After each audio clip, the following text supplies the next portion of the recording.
Lectura del Santo Evangelio según San Lucas. Gloria a ti, Señor.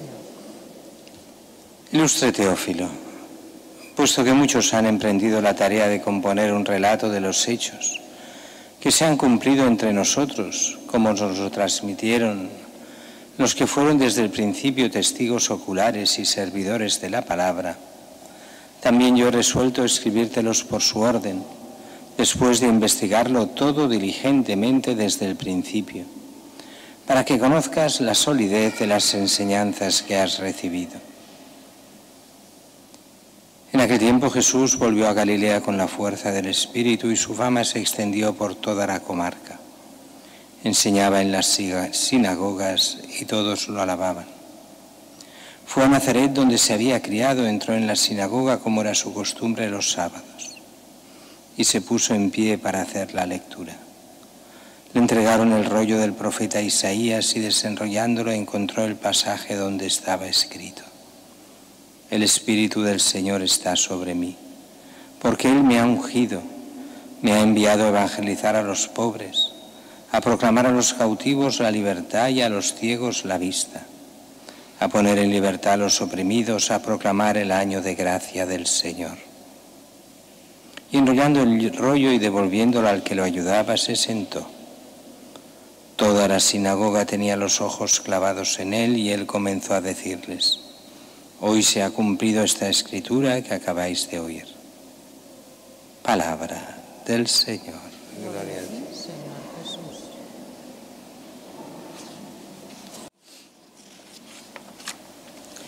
La primera lectura puede parecer un poco extraña, bueno, todas hoy son un poco extrañas, depende de cómo se miren.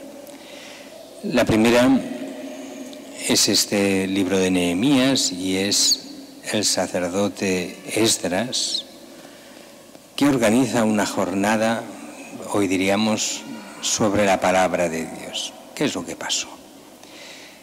El pueblo de Israel ha pasado por el destierro, 70 años en Babilonia, por toda una serie de acontecimientos. El rey Darío les permite volver a Jerusalén.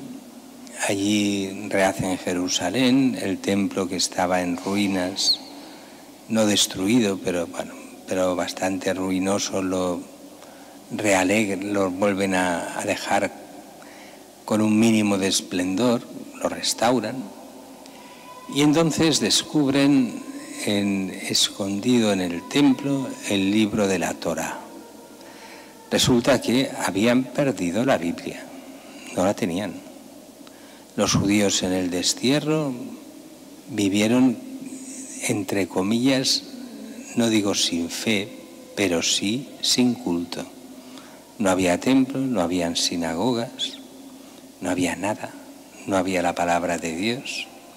Y redescubren la Torá, o sea, lo que hoy nosotros llamaríamos el Pentateuco, los 5 primeros libros de la Biblia, o sea, Génesis, Éxodo, Levítico, Números y Deuteronomio. Estos 5 primeros libros los redescubren escondidos en el templo, los vuelven a copiar, a hacer copias y todo lo que haga falta, y dedican una jornada a leer ante todo el pueblo los pasos fundamentales, las leyes fundamentales de Israel, los episodios fundamentales, y explicarlos al pueblo, que para ellos es la primera vez que lo escuchan.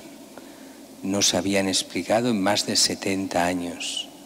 O sea que, salvo alguno que fuera muy anciano, el 90% de la población jamás había oído hablar de eso.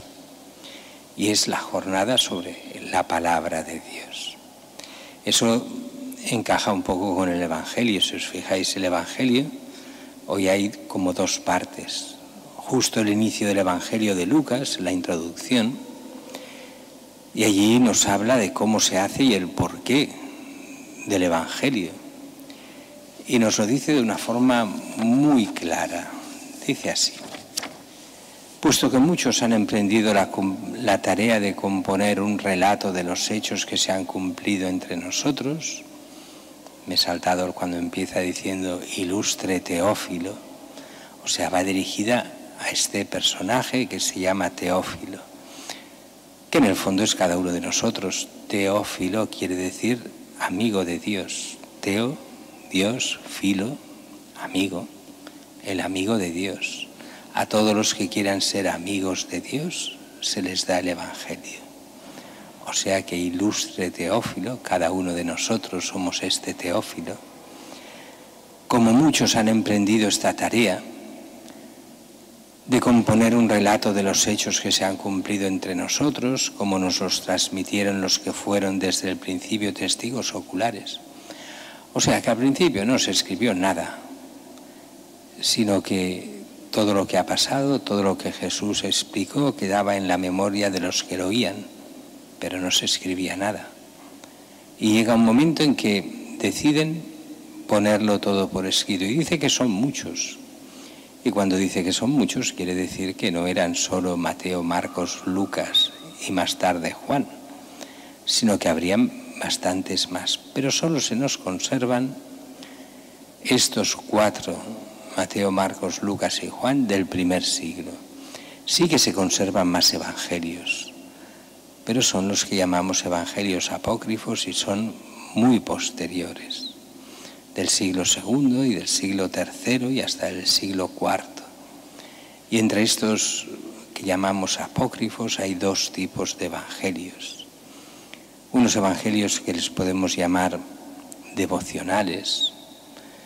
La gente escribe cosas que mezcla tradiciones que pueden ser auténticas, pero con devociones y cosas que se nota que están puramente inventadas. Estos devocionales no son malos en sí. De hecho, hay algunas cosas que las sabemos solo por estos devocionales. Por ejemplo, que los abuelos de Jesús se llamaban Joaquín y Ana. Están en los apócrifos, en los devocionales. Pero también salen cosillas que dices, uy, esto no encaja mucho con el Evangelio. Los milagritos de Jesús de niño, las venganzas de Jesús con los que se portan mal de niños, dices, eso no es Evangelio, eso son invenciones de algunos. Pero después hay otro segundo tipo de evangelios apócrifos que llamamos los gnósticos. Son evangelios herejes expresamente, de la secta de los gnósticos para engañar a los cristianos. Y esos sí que no tienen nada de cristiano, son sectarios totalmente y fueron prohibidos por la Iglesia desde el principio porque no eran de la Iglesia ni mucho menos. Los devocionales permitidos, aunque sabiendo que no son auténticos, los otros prohibidos porque eran anticristo, eran una falsa piedad. Y no solo una falsa piedad, sino falso contenido, tergiversando la verdad de la fe. Pero quedan estos 4 evangelios, aquellos que han sido hechos de los testimonios auténticos de los apóstoles y de los que conocieron a Jesús. Y así, aunque Lucas no conoció a Jesús, sí conoció a Pedro, sí conoció a Pablo, sí sigue sus indicaciones, sí conoció a María. De hecho, un par de veces se nos dice en los evangelios de la infancia, y María conservaba todas estas cosas en su corazón, como diciendo, todo esto me lo ha explicado María, viene a decir eso. Y por eso es testimonio de primera o de segunda mano, pero casi primera mano. Después viene esta segunda parte, Jesús en Nazaret, y aquí hemos hecho un salto, nos hemos ido del capítulo 1 al capítulo 4. Jesús en Nazaret, donde Jesús hace de rabino. ¿Qué hacían los rabinos? Leían la Escritura en las sinagogas y la interpretaban. La leían de pie, como nosotros, la Biblia se lee de pie cuando se lee públicamente. Pero hay una diferencia. Jesús la explica sentado. Y uno diría, ¿y ahora por qué la explicamos de pie y no sentados? Pues porque el explicar las lecturas sentados es propio de los catedráticos. Cátedra quiere decir silla. Los catedráticos, los que saben, lo hacían sentados. Hoy en día los catedráticos también predican de pie, o sea, hacen sus clases magistrales también de pie, o sentados como quieran ellos. Pero el estar en la cátedra quería decir tener la autoridad. Jesús enseña siempre sentado. Igual que en la Iglesia, los obispos, que son los que tienen la autoridad junto al Papa, predican sentados. Los curas, que no tenemos autoridad más que delegada por el obispo, predicamos de pie. Por eso cuando un cura predica sentado o está enfermo, y entonces ningún problema los que prediquen sentados por enfermedad, o bien por soberbia. Si lo hacen por soberbia, entonces vamos mal. Ellos no son los obispos. Si lo hacen por enfermedad, no hay ningún problema en hacerlo. Jesús predicaba sentado, con toda su autoridad. ¿Y qué es lo que predica en este caso allí en Nazaret, donde había vivido tantos años? Pues que todas aquellas profecías de Isaías, aquel que decía: el Espíritu del Señor está sobre mí porque me ha ungido. ¿Qué es me ha ungido? El ungido en griego se llama el Cristo, en hebreo el Mesías, el ungido. Pues ese Mesías, ese Cristo, el ungido del Señor, hoy se han cumplido estas palabras que acabáis de oír.